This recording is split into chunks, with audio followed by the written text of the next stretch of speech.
নমস্কার বন্ধুরা, কেমন আছেন সবাই? আশা করি খুব ভালো আছেন। আজকে আবারও একটা রেসিপি নিয়ে চলে এসেছি। আজকে করছি দেখুন মটর ডালের বড়া দিয়ে টক করব। মটর ডালটা আমি ধুয়ে নিয়েছি, প্রেসারে সিদ্ধ করে নেব। এইটারই আম দিয়ে টক করব বড়া বানিয়ে। রেসিপিটা ভালো লাগলে বন্ধুরা, সাবস্ক্রাইব করে আর ভিডিওতে একটা লাইক দিয়ে পাশে থাকবেন। এই যে বন্ধুরা, আজকে করছি মটর ডালের বড়া দিয়ে আমের টক। এর মধ্যে নিয়ে এই দেখুন মটর ডালটা আমার সিদ্ধ হয়ে গেছে। ফোড়নে দেবো সর্ষে আর শুকনো লঙ্কা। এটা গরমের জন্য খুব উপকারী একটা, আর চটজলদি কম খরচে। আর নিয়ে নিয়েছি কাঁচা লঙ্কা বাটা, আর এই যে টুকরো টুকরো করে কেটে রাখা আম।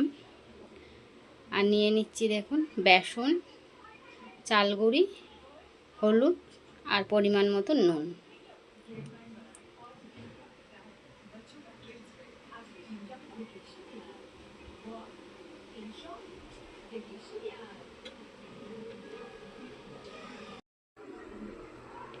এই যেগুলো একসাথে আমি মাখিয়ে নিচ্ছি।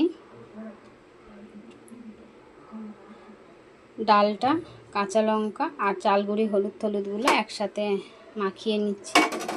মাখিয়ে নিয়ে বড়াটা করব। এই বন্ধুরা, বড়ার জন্য আমি কড়াইতে তেল দিয়ে দিয়েছি, আর তেলটা আমার গরম হয়ে গেছে। আমি বড়াগুলোকে ভেজে নেব।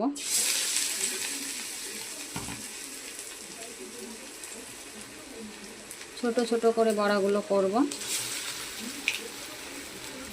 আপনি গোল গোলও করতে পারেন আর এরকমই করতে পারেন।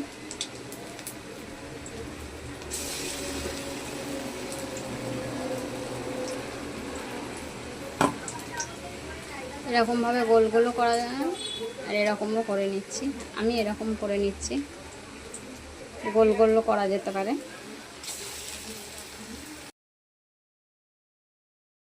এই যে বন্ধুরা, বড়াগুলো আমার ভাজা হয়ে গেছে। দেখুন চ্যাপটা চ্যাপটাও করেছি, লম্বাও করেছি, সব রকম শেপের করেছি, গোল গোলও করেছি, সব রকম শেপেরই করেছি। আর এই যে ফোড়নে দিয়ে দিচ্ছি আমি সর্ষে, তেজপাতা আর শুকনো লঙ্কা। তারপর দিয়ে দিচ্ছি এই কাঁচা আমটা।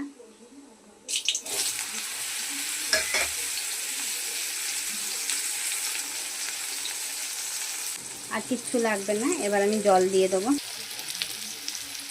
এবার আমি জল দিয়ে দিচ্ছি। তারপর বড়াগুলোকে আমি দেবো, যেহেতু টক হবে। এর মধ্যে দিয়ে দিচ্ছি হলুদ আর নুন, আর সামান্য একটু চিনি দিয়ে দেবো। একটুখানি হলুদ দিয়ে দিচ্ছি বন্ধুরা। এবার দিয়ে দিচ্ছি এই বড়াগুলো। এই যে বড়াগুলোকে আমি দিয়ে দিচ্ছি।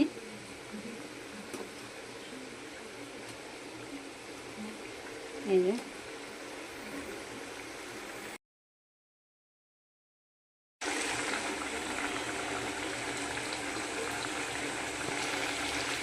বন্ধুরা, মটর ডালের বড়া দিয়ে আমের টক খুব সহজে চটজলদি, কম খরচে চটজলদি একটা নিরামিষ রেসিপি। আর এই গরমের জন্য তো খুবই উপকার।